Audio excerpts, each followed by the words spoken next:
Unfortunately, Mr. Svitelik left and left for the business trip, and we have no representatives from the ministry to speak on the topic, which was organized by the energy, facilitated by the Energy Research Center, and I am moderator, Dmytro Vasylyev. It seems that besides the problem of cutoffs, besides the fuels for the heating and power plants, we have another issue. And Mr. Plachkov will describe that range of issues. And there is another outstanding issue: how new appointments made by the Minister of Energy, whether they allow us to tackle all those problems, whether they are effective. In order to answer this question, we invited ex-minister of the energy, chairman of the All-Ukrainian Energy Assembly, Mr. Plachkov. We have Svitlana Holykova, energy expert, Yevhen Dubogryz, expert of Case Ukraine. Also, we will have Skype session with Lundin, chairman of the European-Ukrainian Energy Agency, who will describe the main principles applied to major appointments in the EU energy sector. So now I would like to give the floor to Ivan Plachkov. How transparent competitions may influence the situation in the energy sector. Let's look at the topic. What are criteria? What are criteria, selection criteria, whether newly made appointments which brought inefficient professionals to leading positions, whether they were the main reason for that winter cutoffs which we witnessed this winter. We cannot answer these questions in the straightforward way. Looking at our experience from the Soviet Union, looking at the situation in the country, we believe, we understand gradually that this is the question of a more philosophical nature than of the practical one. But I would like to draw your attention to one interesting aspect which clearly demonstrates how the administrative system, not just in this sector, but the administrative system in the entire economy functions, and how this administrative system is related to control over financial resources. Let us look at the fuel and energy complex. Naturally, this is the sphere where natural monopolies act. That's everywhere. These are natural monopolies like electric generation and supply, water heating, and water sewage system, including the fact that it is these monopolies are allowed to work everywhere, like in the city of Kiev, like sewage system is only one, like electric supply system is only one. Then the state in the situation appoints state regulators, and we had National Commission on regulating electric energy. Then we had the National Commission on supervision in the utilities here.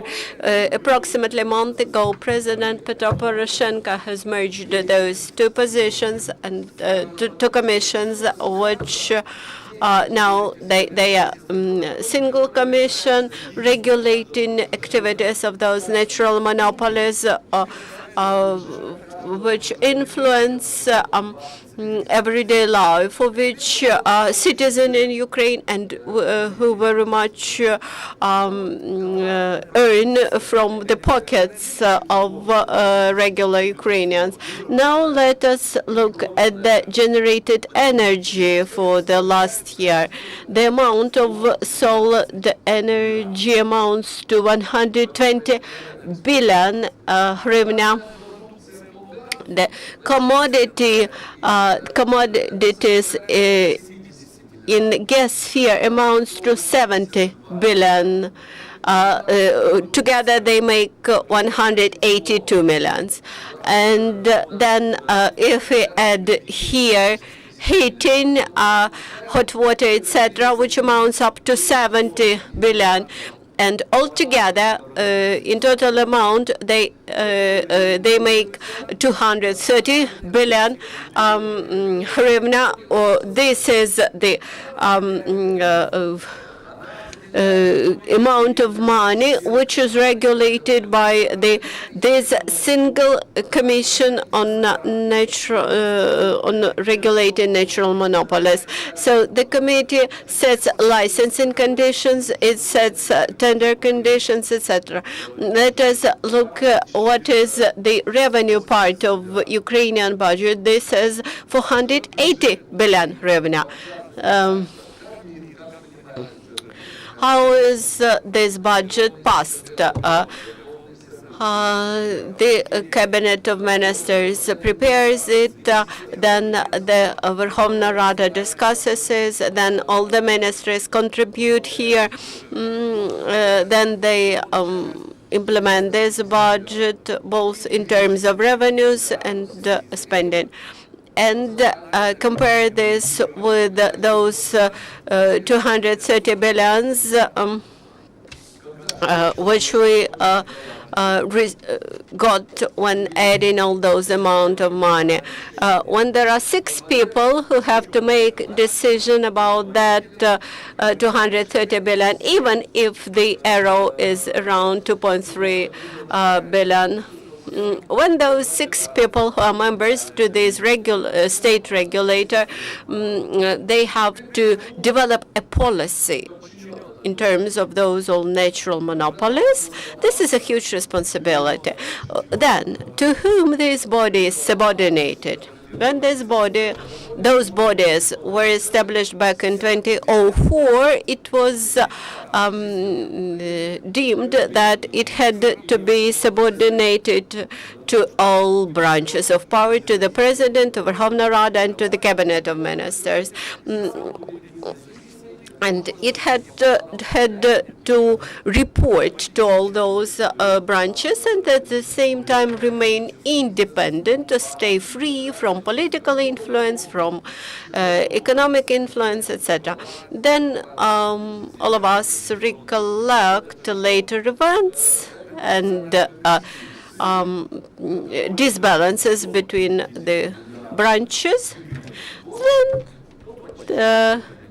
this committee, which was responsible for 250 billion hryvnia per year, it was first subordinated to the Cabinet of Ministers. Then today, this is powers of the President to appoint the committee members, while Verkhovna Rada is almost totally deprived from this function. And now we ask a question. What should be the criteria, if any right criteria is possible, for right HR appointments in this committee? That is, what criteria, HR criteria, should be applied to those 6 people who are members to this committee. Whether this should be foreign citizens, we do not know. Whether they should be talented, of course they are talented. Whether foreigners will be able to to see the situation, how it is. For me, this is a question how to develop right HR policy in the sector and how it may match today's reality of appointments in the sector. Well, I remember how the mechanism was structured at the beginning. The Verkhovna Rada, the President, and the Cabinet had to participate together in formation of this committee.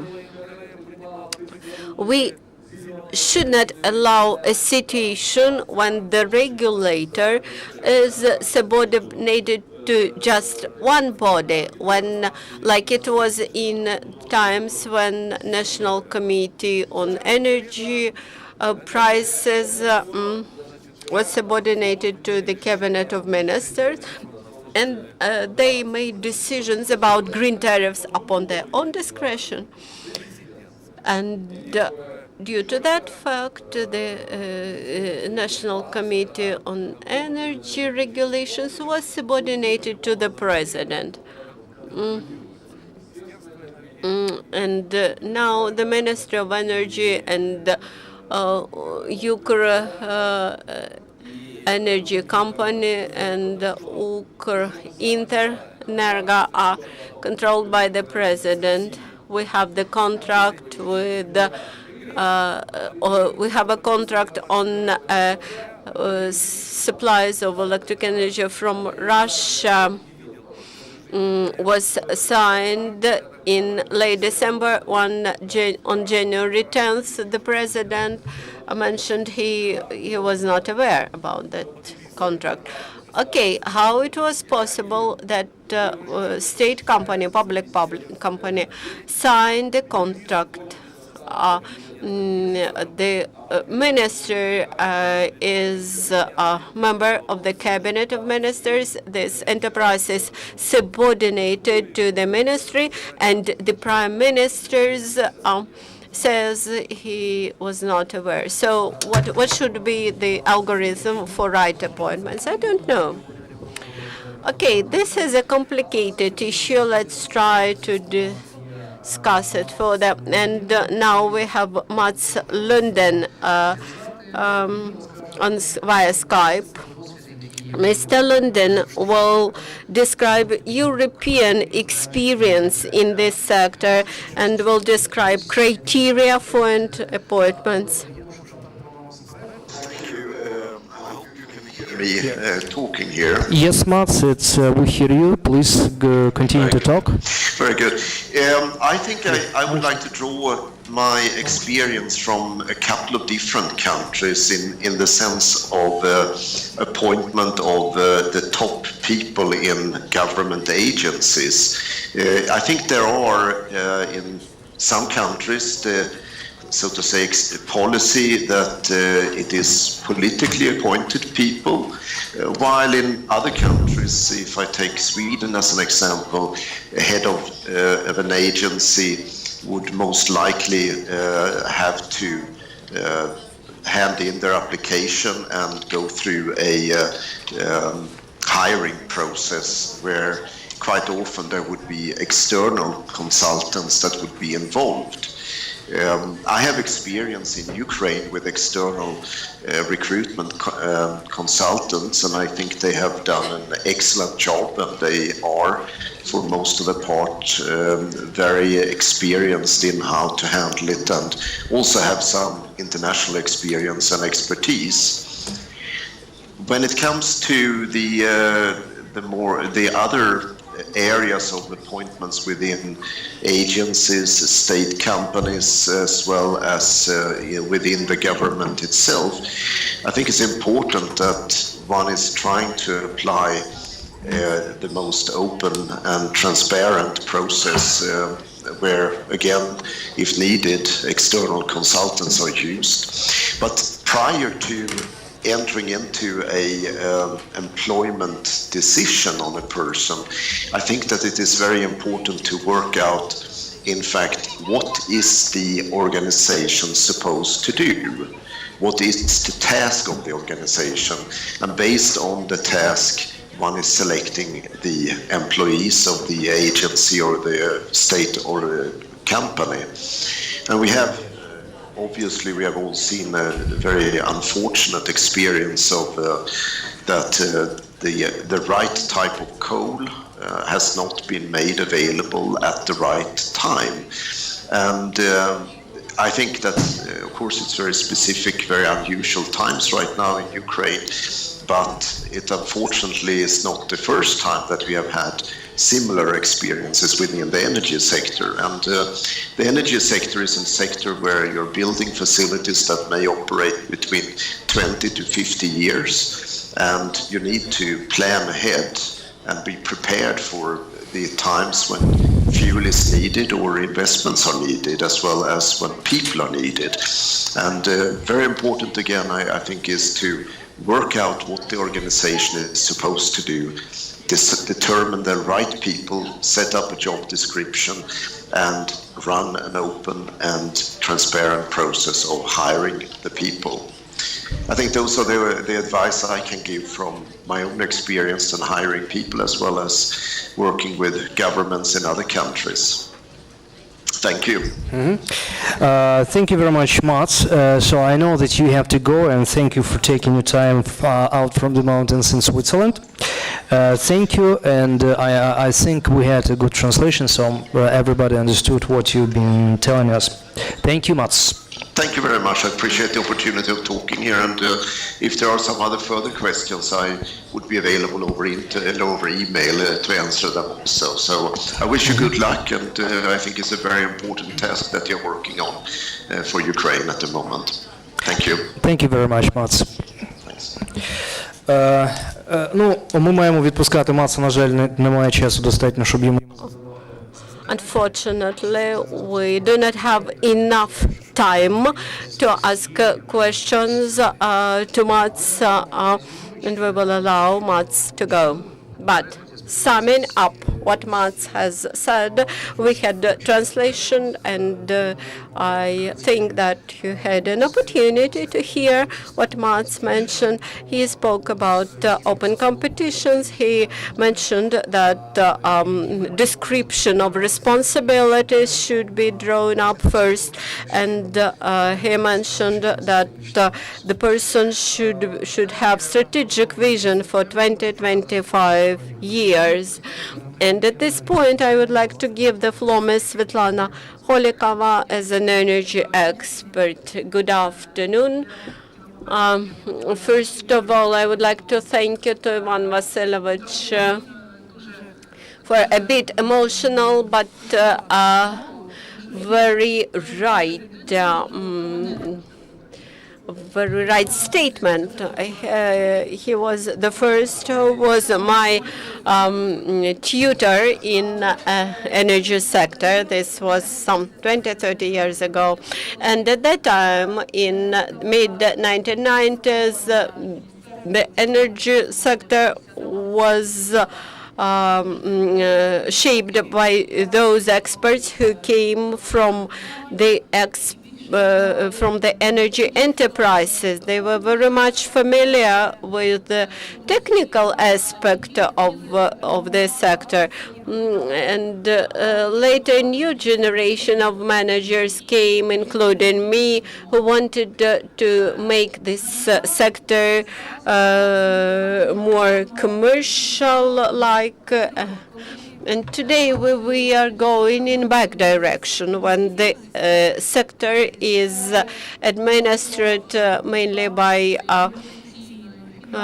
experts from investment sector, banking sector, investment sector, and we drastically lack experts from energy sector.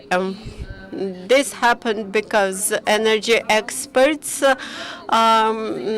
remained in leading energy companies, like employees of those companies. When we look at, for example, DTEC company, we should recognize that from professional point of view, this is one of the best companies in the sector. They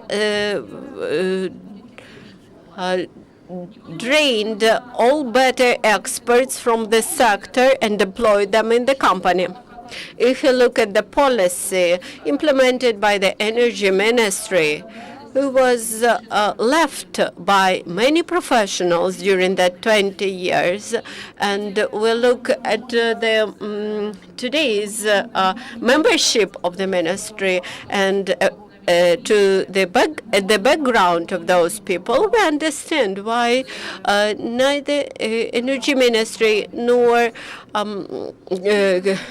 regulating committee is unable to compete with private companies while they try to regulate the market participants in some aspects, just in some aspects, and usually this is not in favor of the sector. But what Yevhen Vasylyev was talking about, and Max, the main thing that we are lacking now in the energy sector from the point of view of this expert potential, first of all, is definition of functions. What are the functions of the ministry and what are the functions of our regulatory body? What are the strategic tasks and what are the objectives? Whether there is a strategy according to which both the ministry and the regulator are to be working. Do we have the law and regulatory body which would fix these functions at the legislative level? Do we have the secondary regulation of the activities of each of these bodies? I visited the US and Europe several times, and in the US, for example, where these regulatory bodies operate in each state and as a federal regulatory commission, the regulations of the operations of the commission, these are 5 or 6 volumes like that. They regulate everything, starting from how can members of the commission meet with visitors to the commission, with people from some businesses. They cannot receive anyone on the basis one-to-one. Only 3 of them have to get together and listen to the visitor. Why they do that? So that there's no corruption and they cannot meet tete-a-tete in the official situation. And that's all in the regulations. Also how the hearings are conducted, the preliminary publication, the hearings of the experts, and that is quasi-judicial procedure. We have the code of procedures, and we have 5 or maybe 7 pages describing the work of the regulatory body, the functions, the powers, and the regulatory procedures, how these bodies are to operate. Another issue is clear structure of management. How many times the structure of regulator and the ministry were changed, but they are to be changed based on the objectives the body has. Another issue,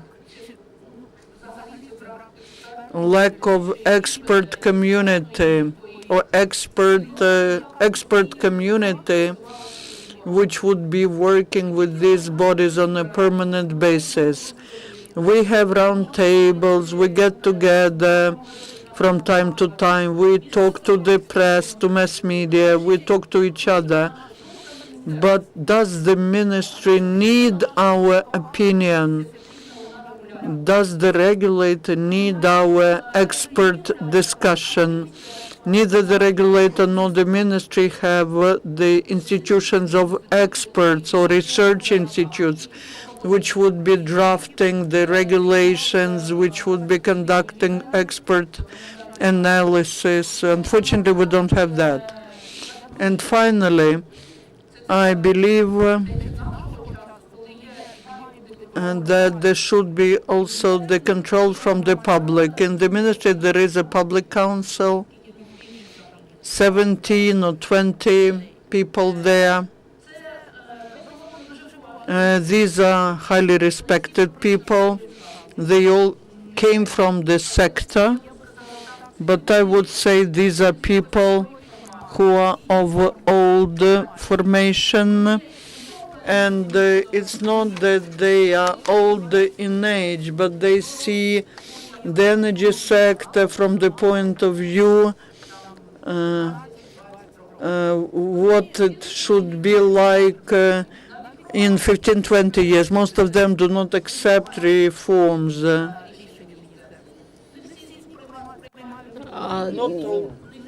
Not all of them are ready to accept these reforms. Not all of them are ready to implement the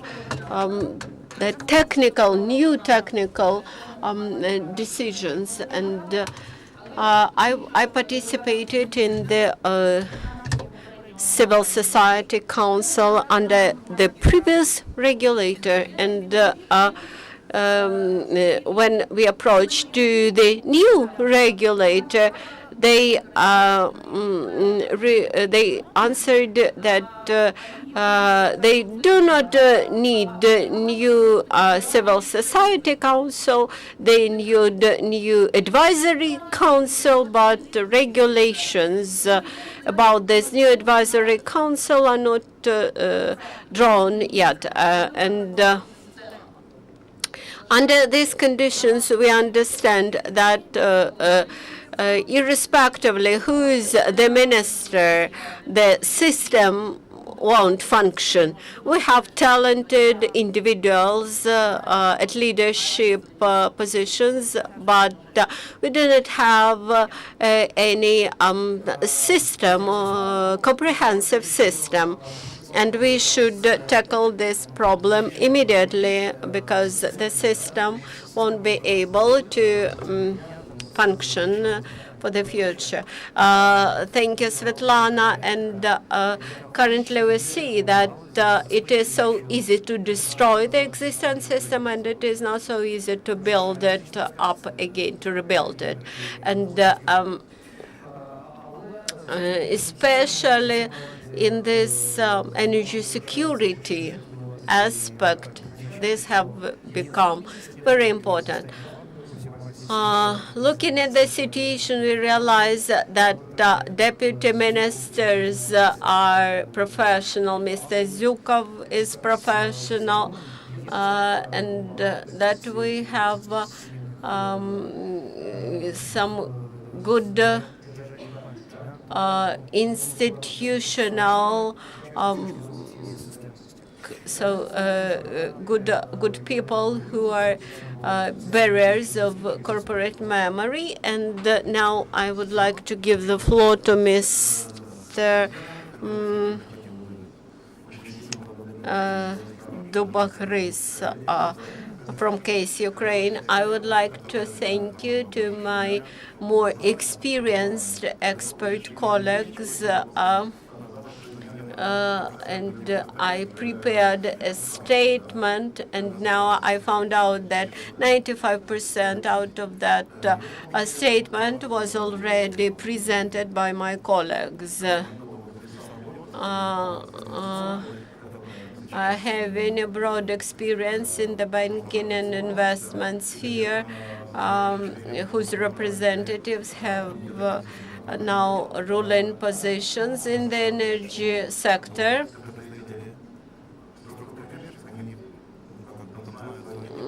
And I could support my colleagues who administer the sector today and say that they are professionals.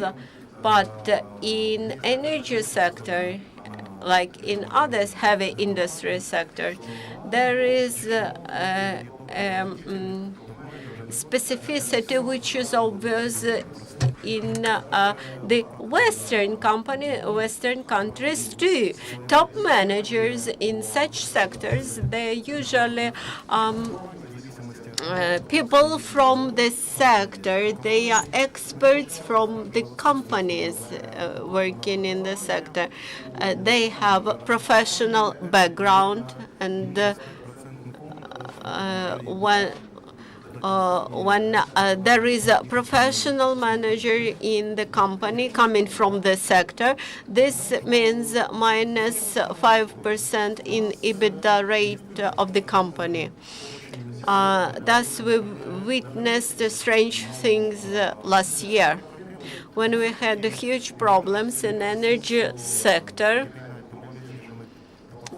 and it was necessary to take well-weighted approach that is balance carefully between experience in the sector and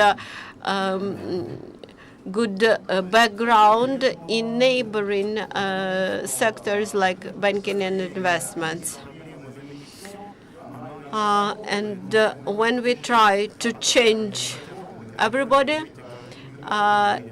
it becomes not so beneficial for such sectors as nuclear power sectors, energy sectors, as to some other sectors. Thank you, Svitlana, and thank you, Mats Lundin, that everything here depends on the goal and objectives. For example, if the National Committee on electric tariffs regulation, if the main objective of this committee is to calculate good tariffs, well-balanced tariffs, then we need consultants, representatives from investment banks, that is professionals who may calculate those tariffs in correct way. If the Ministry of Coal and Energy needs gas or oil, then we need experts in oil and gas purchases. There should be either good negotiators or good logistics experts or whatever. And thus, we should look at the goal and objectives of the administering body. And the third, what is important, the right procedure for selection of the minister of the leaders is important, but what is more important to ensure transparency and openness of the ministry work. That is, top bureaucrats should have so-called the pattern of efficiency or checklist of efficiencies, and we should assess all the activities of this bureaucrat against this checklist and made this checklist public. That is, each Ukrainian would be able to go to the website, check what are the responsibilities of this or that ministry CEO, and check how effectively he or she works. In this case, I think the situation may change for the better, because this will introduce societal control to the ministerial level, and also for top managers, it will be easier to control their employees. 66% of the state budget last year was provided by citizens from the income of physical persons, which shows that we as taxpayers are in our right when we demand transparency from ministry bureaucrats. And those people who are preoccupied with HR problems in the ministry, they mentioned that this system could become viable and could be applied in the ministry. And we will see how they will progress in this direction. Thank you very much. Thank you, Yevhen. Very good ideas about this map of efficiency. I believe that is something we will need in the future if we want to have a European-type civilized country. Our next part of the round table is, as always, questions and answers. If you have questions, please state your name and tell who you are asking. Mr. Plachkov, the question is to you, the person who knows this whole structure. You know, in Ukraine there are two NPPs whose capacities are not used to the totally. Khmelnytska and Rovinska, and I believe that's 1.5 gigawatt of electricity. Knowing about that problem, our government wasn't using it.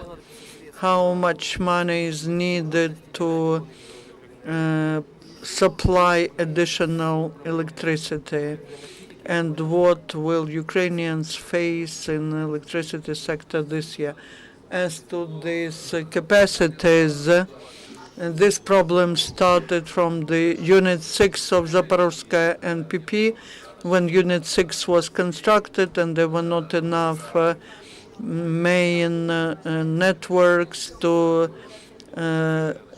deliver the total capacity. And the same was happening with Rovinska and Khmelnytska NPPs. Why this happened?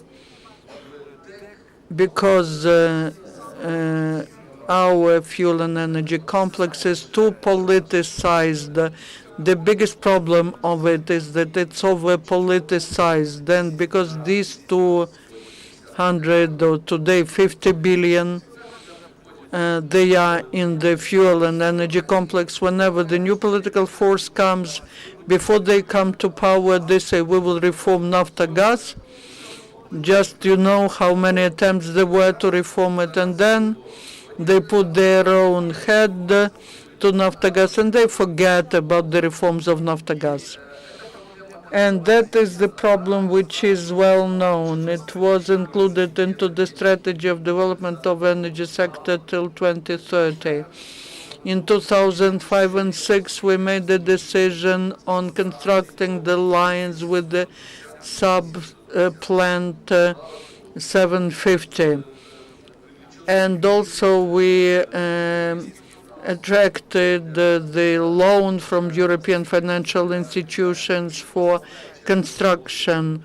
And the main part of works was executed. That takes a long time, I believe. About 20-25% of works are left to finish with these lines. Maybe I'm mistaken. To be able to have Rovinska and Khmelnytska NPPs to operate at the full capacity. But that's not the main problem today, because energy sector, especially nuclear energy sector, organization of its work is such that all 15 units cannot operate simultaneously, because the certain measures are to be taken for safety and security, and the Energoatom is organizing this work in such a way that energy system does not feel the shortage in the capacities from the point of view of reliability. And these lines, when we were starting construction, I put the first stone there to enhance the security of the whole energy supply to Kiev and Kiev region. So this is the problem, but it's not the priority problem today for energy sector of Ukraine because of the shortage. It's more about reliability, and I'm sure that this will be resolved sooner or later. Because now, with the financial situation we have, with the tariff policy we have, practically all investment programs are closed in generating companies, and we may face the crisis of non-payments. We know that the level of payments is very low, and I'm afraid that January, February, March, and we'll be back in the 90s when we were trying to come out of this difficult situation. What needs to be done today? What expects us? I can tell you we have survived through autumn-winter period, maybe February, March. There will be some cold weather, but there are no grounds to be very much worrying about that. But that was difficult. We had some cut-offs, some losses, which could have been avoided. What needs to be done? First, if in February we do not start getting ready for the heating system of the next year, we will be late. We will be late. But what needs to be done for that? For that, we need to develop the energy balance for the country immediately, February, March. What it means is to calculate how much energy resources we have, secondary and primary, how much coal we have, taking into account the situation in Donbass, how much oil, how much gas we have, and then how much we'll be able to generate electricity, thermal energy, secondary energy resources, light refinery products, and distribute this balance via the prism of each settlement of Ukraine and every company, and define what the shortage will be. And we need to get ready to that. And we understand if we have the shortage of 10-15 billion cubic meters of gas, we start working with our European colleagues. We say on the reverse we need so many billion cubic meters. And we need to do it not in August, September, but we need to start pumping it now and fill in the storage facilities. But we need to know that. We need to know how much coal we need. And we need to start today accumulate the storage facility, the coal in the storage facility, so that we have 3.5 million, but not 1.5. We need the same information on oil and so on to have energy balance. What next? It is very important now to set the state machine should be working on that. It's not just between ourselves. The head of Naftogaz, you remember, Bakulin used to go to Moscow. He would agree on something, and we did not know. Now someone is just coming to some agreement with Russia on electricity. Now the state apparatus should work together with regional administrations. We need to set up intersectoral energy commission. It was set up, and this commission, together with the governors, with deputy governors, would develop. Maybe we have a shortage. For example, we don't have coal, and then we will have to limit consumption. And this is to be done in an organized way so that it's regulated but not chaotic. Like it was, the dispatcher gives an order, they disconnect the same consumers, they do not know when they will be disconnected, and they do not know when they will be connected. And for 2-3 weeks we lived like that. That's wrong. We need to develop the graph of disconnections, and when the company knows that every day from 10 to 12 they will not have electricity, okay, that's agreed on. And that is the work that is to be done now. That is what is to be done. And next, we need to sit with the specialists who know perfectly well. There are many experts who are professionals, because the ministry today cannot execute these functions. That's political body, and we've been doing it. We've been working on that. They need to rethink about that, and to introduce reason into the tariff policy. And I can tell you that today in Ukraine, the tariff policy for energy resources is illogical. There's no other place where there would be such a miracle like we have. No one understands, those who develop, those who install, and the consumers, let's not even talk about them. And before we talk about increase or reduction, we need to understand the situation. Today, the energy resources are different: gas, electricity, heating, gasoline. Every energy resource has energy consumption, so many kilowatt or kilojoules. Our tariff policy is such that the difference of payment for the same amount of kilojoules or watts for different energy resources is different, and the difference is 25 times, 25-fold. And but you understand what the situation is. I will not comment on that. It's not clear for me, and unfortunately, we're losing a lot economically from the contracts that we sign. We calculated on gas, and now for electricity. Today the Commission is working again. Why? Because the state machine is not working. Before the contract is signed in Russia, this contract is to be analyzed by the Ministry of Finance and Ministry of Economy, Prosecutor's Office, just in case those who signed so that they are not put under arrest like Zinevich. Zinevich signed the contract for 300 million. They burned the coal, we consumed all the electricity, the coal was burned, and now they tell that he caused the loss of 800 million. How could you that do if the contract was for 300 million?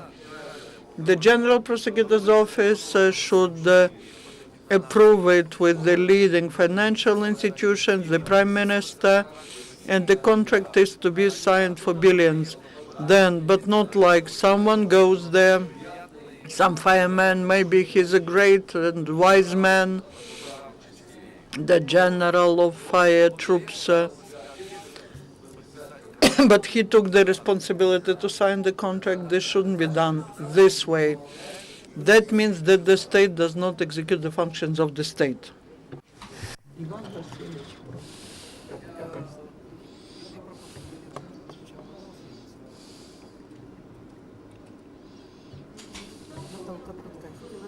I wanted to ask, in your opinion, why the law on Ankara KP is not approved? And the second question, on the website, Ministry of Energy and Coal, I saw that they changed the structure of the ministry.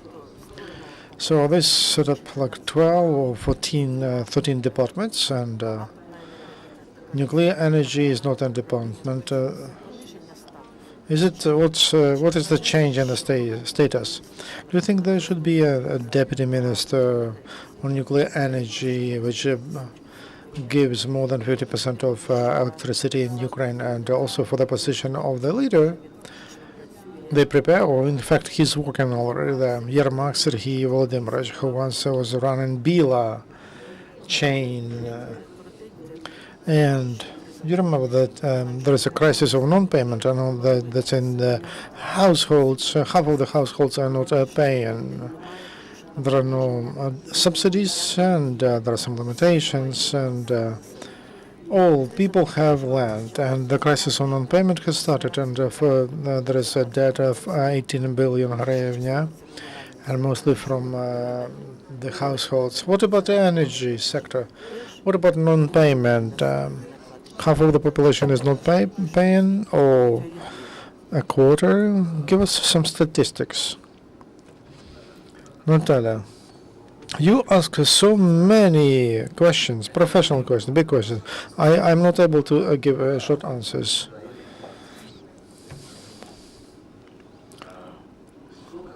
As to appointments, professionals, etc.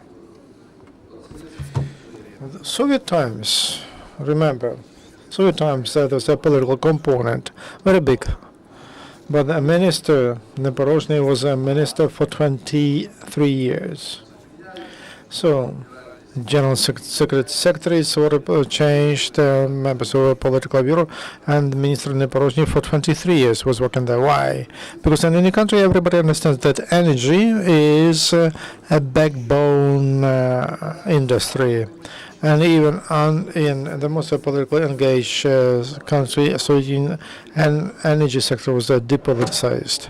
And in many countries, likewise in many countries, there are some political ministers, but then his secretary, state secretaries, there's an institute of state secretaries, they're professionals, they're working for 30, 40 years, and they run the thing. You cannot run Airbus. A train engine driver cannot run Airbus 300. It requires a different distance to the reform of in the ministry. You know, the problem of our country is one of many.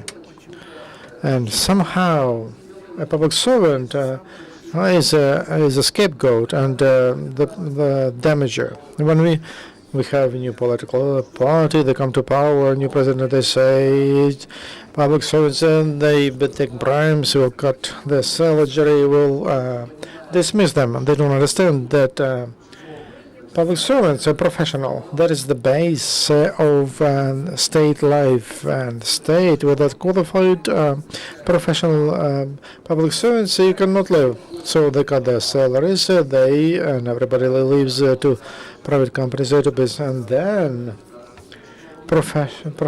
and they cannot. Public servants cannot speak to experienced business because a public servant is paid 1,500 hryvnia. I don't know, the chief of the department in the ministry, it was 2,200 hryvnia. So it's like a minimal, almost a minimal salary. In companies, it's a completely different salaries, including Energoatom, and that structural changes, they are enforced to do that because of the situation, because of one more dismissal, salaries, etc. As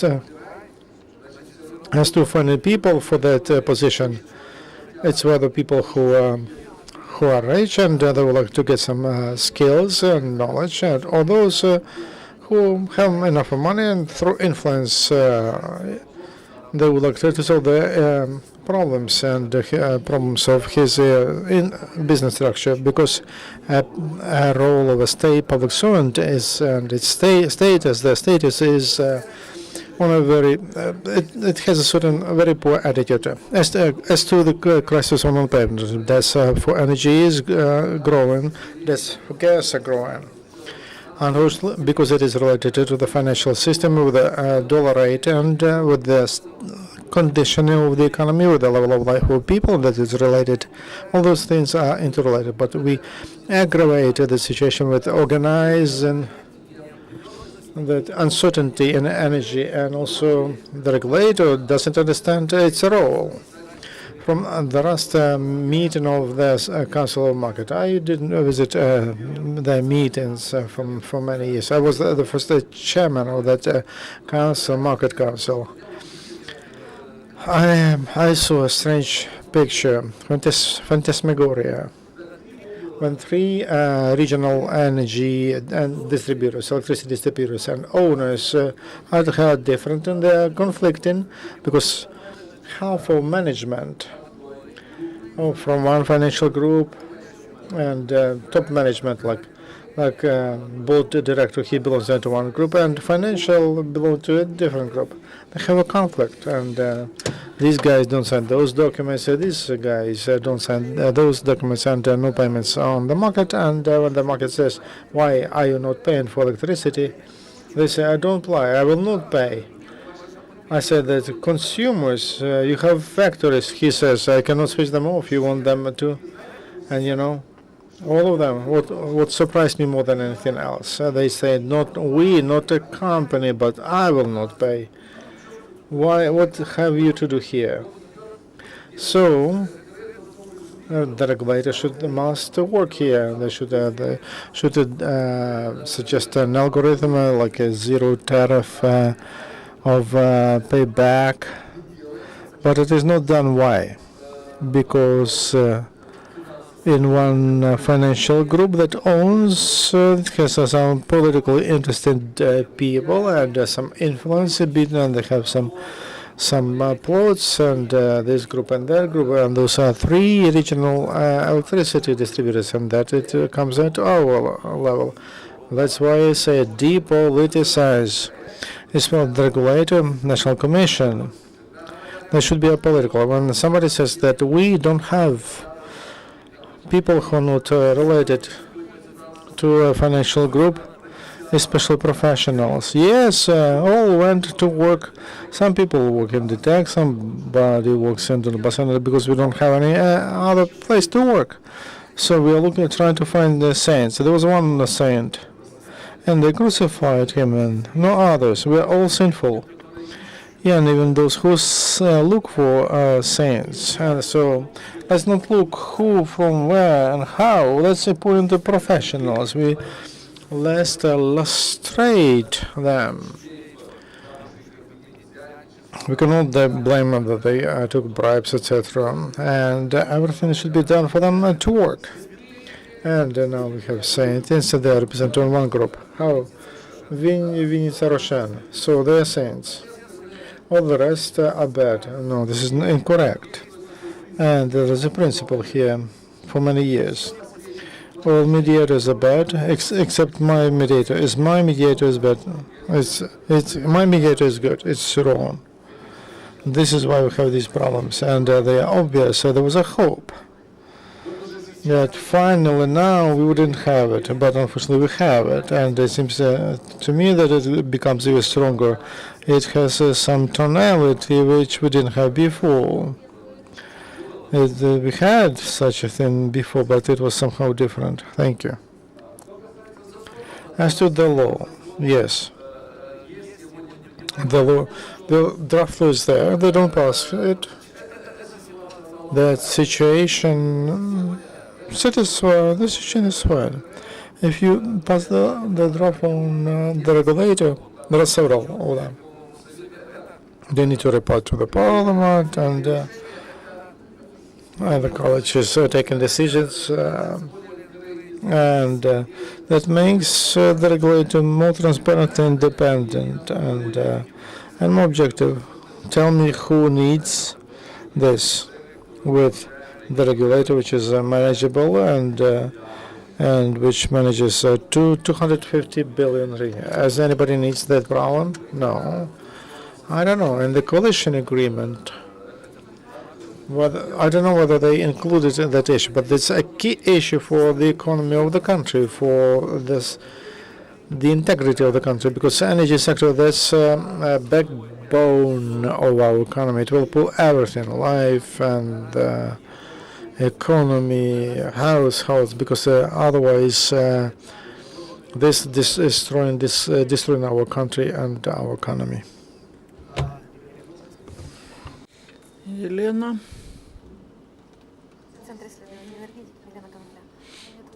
I have a question probably to all the experts.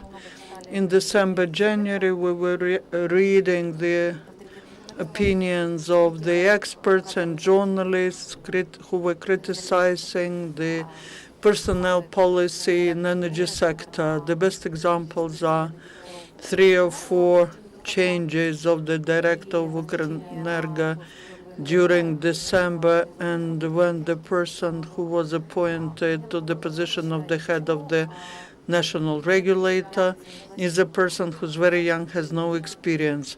Why there's no reaction of the authorities for that criticism, while they do react to some other type of criticism? I do not understand why. I do not criticize these appointments. I do not understand them. To criticize, you have to understand. I do not understand. My puzzle doesn't fit.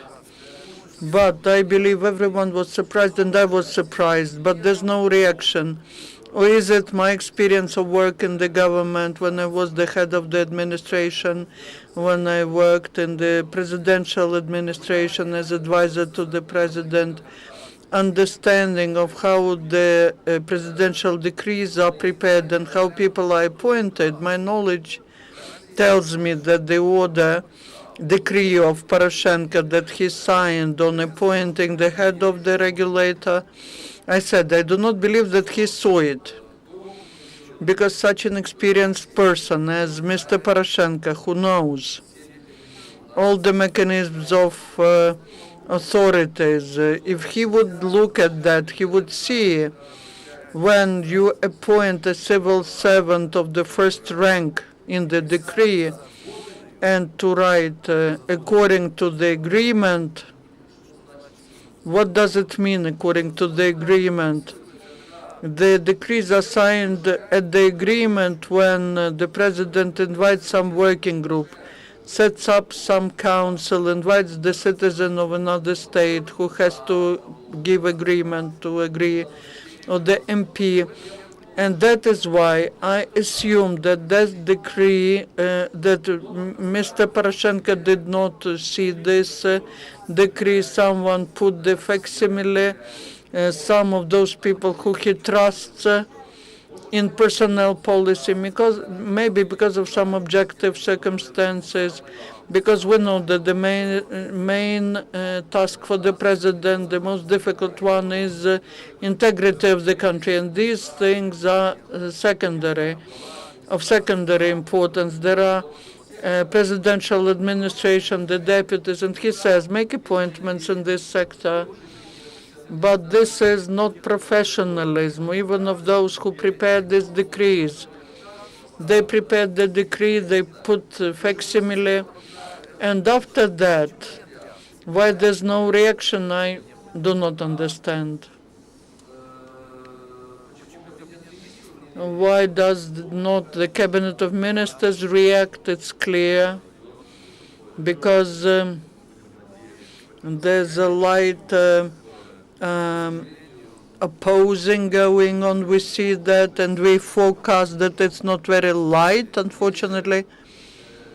But there is this committee on state, on civil service.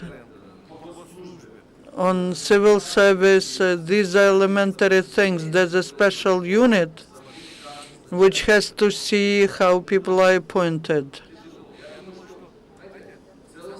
And this is integrity of the country.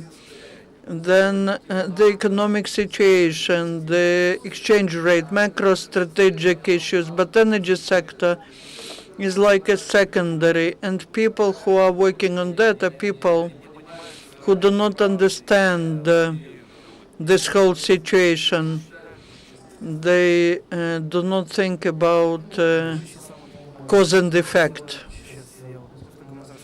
Just a comment. That is why we wanted to invite to have the representative of the presidential administration to discuss all these issues. They promised that someone will join us, but they promised.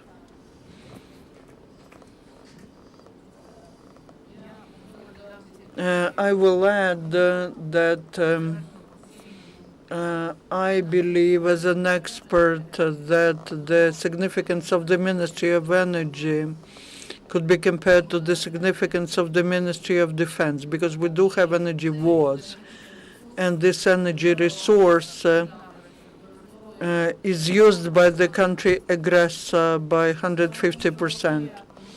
And because, well, we see in mass media,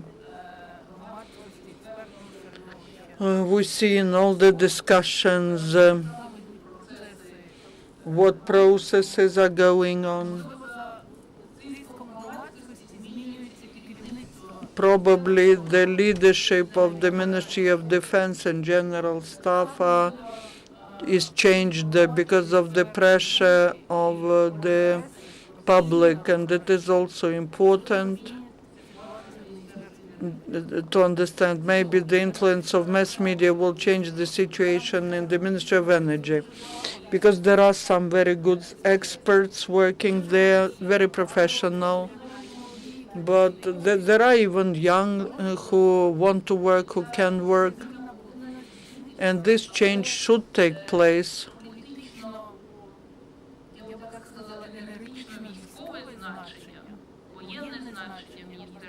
But the political and military significance of the Ministry of Energy is under-evaluated. We need to look at that from the point of view of a citizen, because that is the energy war. The war with a very big enemy, professional enemy, and he's winning. And that is why the energy front line is not just the front line of experts, but the front line of the public. And I hope that the public will be able to influence the decision-making process in the ministry. Will influence the appointments in the ministry and how publicly these decisions are executed. I have a question about the front. What do experts think? Mr. Plachkov told about that already, but what are the experts thinking about an agreement with Russia on providing Russian electric power supplies to Ukraine, and Ukrainian electric power supplies to Crimea? Should they solve that issue like that, like they did?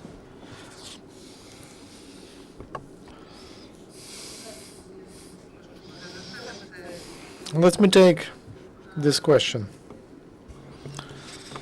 Ivan Plachkov told a beautiful thing, that the Ministry of Energy, or energy, became political.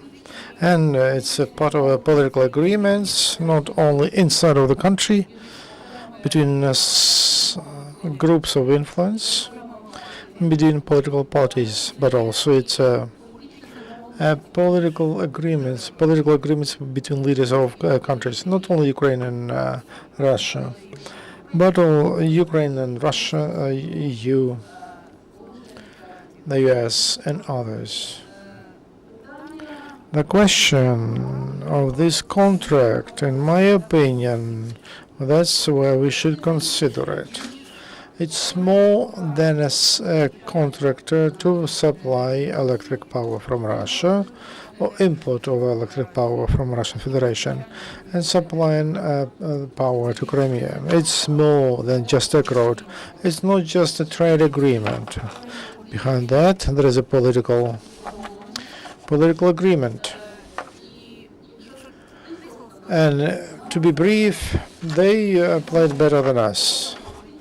In the political field, we lost again. Why? Because energy, we lost the opportunity to influence on energy Ukraine. On energy Ukraine, we lost a chance of. Our energy market was open. As 2 weeks before that contract, the Prime Minister gave an order that import of electric energy can be done by any private company. So we made one step to open a small market from the point of view of bringing of any company, all political parties, all companies couldn't play on that market. And then in 2 weeks, we found out that there is a contract signed by a state-owned company, and the contract which is criticized now, and there is a regulation of the Prime Minister, and I read today that 3 days 3 days. For 3 days there will be investigation just for them to explain what kind of a contract that is, but it should be considered in the dimension of energy war, energy political war. It's not just a contract for supplies, energy supplies. Do you want my opinion about this? We pushed ourselves into a corner. I don't think that someone developed this is plotted how to do it. This is the way I understand it. We were preparing to this heating season. And also there were elections in autumn, and everybody said, we don't need gas, we have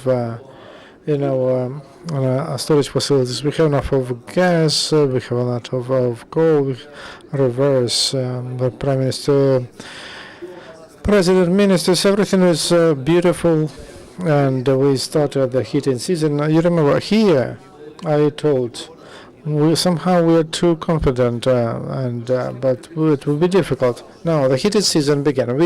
Now the situation is that we don't have coal. And we only have other problems in the east and Donetsk and Luhansk, and also we don't have as much gas as it seemed to us. And now we are in the middle of the season. What to do? We don't have coal. That's why we run around and try to decide whether to buy or not to buy from Russia. Fighters, battalions, new parliament, of course, they urgently they found that coal in South Africa, because 1 million tons or 200,000 it's not in the storage in the warehouses.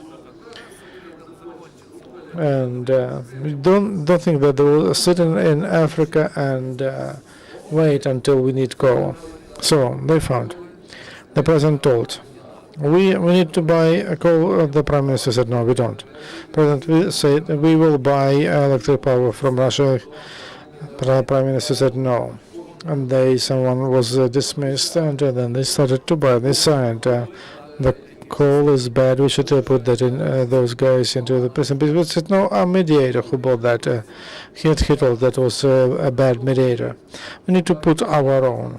Then, when we stopped paying, the partners are saying, look, how to work with you, there is no coal anywhere. As now, the deficit of 1,000 megawatt, we need to buy from Russia. Because we are working in parallel, our grids are parallel. We go 25 on balance and technical assistance of 60. Why don't we buy? If we buy gas, as I told you, the state machine is not working. Instead of developing that contract and conditions of Russia, difficult reform to develop them. There should be groups in the cabinet of Ministry of Economy, Ministry of Financial Finances, and Ministry of Foreign Affairs. They build groups, and then they do rotations in energy and gas. They go to Moscow, and on the 29th they would go and sign that contract. Then that contract comes out when it becomes public, and then we look what. And in Russia, there is a state machine. Everything is tic-tac, and there are psychologists there. How and what, everything works well. And what have we signed? The Krymsky Federal District, we signed such a even graphic. So we need to supply to Crimea as much as Crimea wants. And from Russia, we needed to take as much as it is decided. So if we break supplies to Crimea, even if we put limitations, so you read that contract, and I will not tell you about that. So then we started to change the contract. We say, no, this last copy, there is no such Federal District Crimea, there is no even supplies. And from the 1st of the 9th, when such contracts to Ukraine, energy did not load our stations because of the gas, coal. And when dispatchers worked on, when they realized what we signed, they started to correct all of that, but it's very difficult to correct. Svitlana, Svitlana told they played better than us, and they won from us. Clear. That was a clean game. Now, part of we pay from the energy market. That is a product to that occupied territory, which is divided. It's connected to Russian territory. That's why the Prime Minister said, let's sit down and decide what to do now. What to do now? Okay, Prime Minister will find out what to do.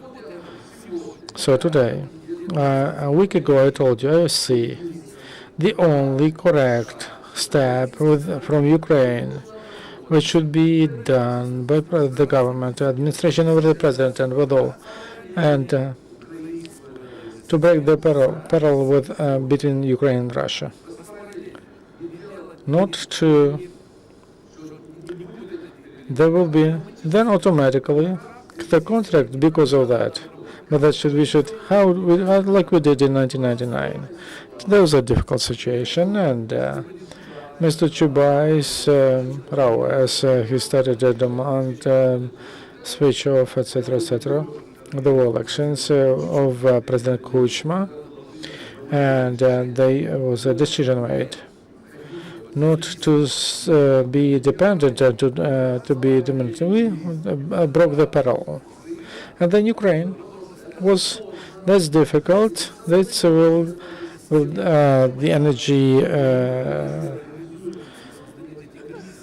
resilience will be undermined, but then they will be clearly controlled, and they will live until the end of the winter. And believe me, with the correct approach to the next heating season, we will prepare, and then supplies to Crimea and conditions. So if we break the peril, will be depend on us. We will supply, and we need to supply energy to Crimea, at least under the mutually profitable conditions, including political component, etc. But we have to sit down and to do it, but not to be. They won clearly from us, and what we planned in 2005 and 6, integration of Ukrainian energy system to European and parallel. We thought we were planning to do it in 2 years, and then we together, like Bulgaria did, like Romania, Poland, etc. I tell you, if today we will focus, and with goodwill of our European friends, European energy companies, etc., we will be able to work in parallel. If not by the end of this year, then by the first half of the next year. And then we will work with networks, with European networks and with European grid, and here's a secret for you. The Ukrainian energy system with Russian has connection by lines for 3,500 megawatt, but with European system we have connection with for 5,300 megawatts. With European system, that's even from Soviet Union it was done, because Rovno and Khmelnytskyi they were supposed to give electric power to Europe. Then we solved the issue of energy independence of Ukraine. If we sit down and resolve the issue of gas and electric power, and then energy under our atom also is and from energy dependence for 70%, and they dictate everything, we can climb down to 30-40%. That's quite realistic. That should be done. We have to understand that it should be done professionally.